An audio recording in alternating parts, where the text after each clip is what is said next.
Finally, this evening, our Person of the Week. What we are going to focus on this evening is one woman's determination to see that her community had a genuine debate about values and the value of celebrity. She has been an important reminder that if you are prepared to fight for what you believe in, sometimes you win. It was figured that we should do something for the women that have been victims of violence in Harlem. Meg Scales gets angry just thinking about it. And the very idea that people in her community of Harlem in New York City were going to celebrate the release of boxer Mike Tyson, a convicted rapist, was enough to set her off. We don't need to depict him as a hero, not at this time. She read about it in the Amsterdam News and then decided to put out a newsletter of her own. She's not an activist, she's an artist.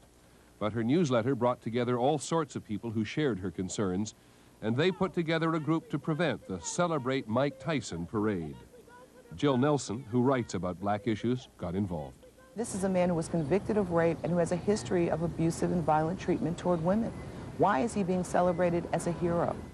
Today, the organizers, largely the fight promoters, say it was all a mistake.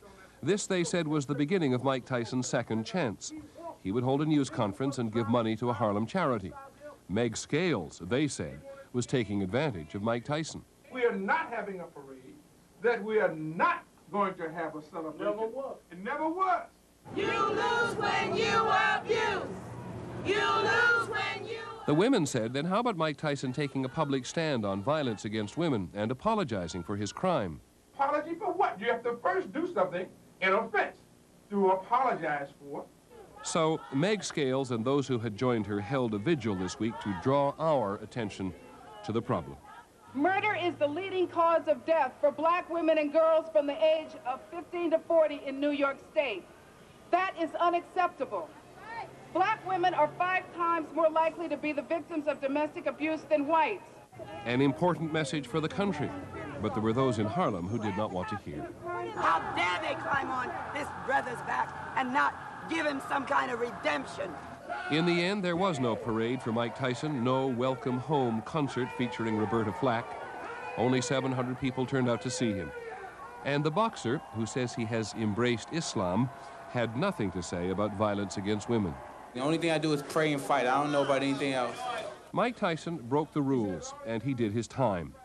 And by those same rules, he is entitled to a second chance. But Jill Nelson says there is more to it than that, and the community leaders should have known better. He is not someone we need to put forth as a role model to young people. And Mike Tyson is only part of the debate in the African-American community over who should be role models for children. Darryl Strawberry's return to baseball after a history of drug abuse and charges of tax evasion is part of it. And so is the emergence of gangster rap, so popular among young blacks despite lyrics which glorify violence against women. A song isn't a rape, but I think that we have to not promote violence. We have much more to sing about than that.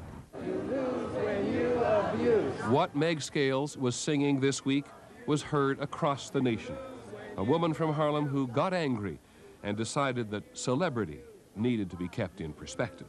I think because it's an important issue, and I think it's something that we in the black community have to really address, that we have to develop love and compassion for all of our members. And so we choose Meg Scales. She has clearly thought a lot about what we should demand of our role models. That is our report on World News Tonight. Later this evening on 2020, hearing from the children caught in the middle of domestic violence. I'm Peter Jennings. We hope you have a good weekend. Good night.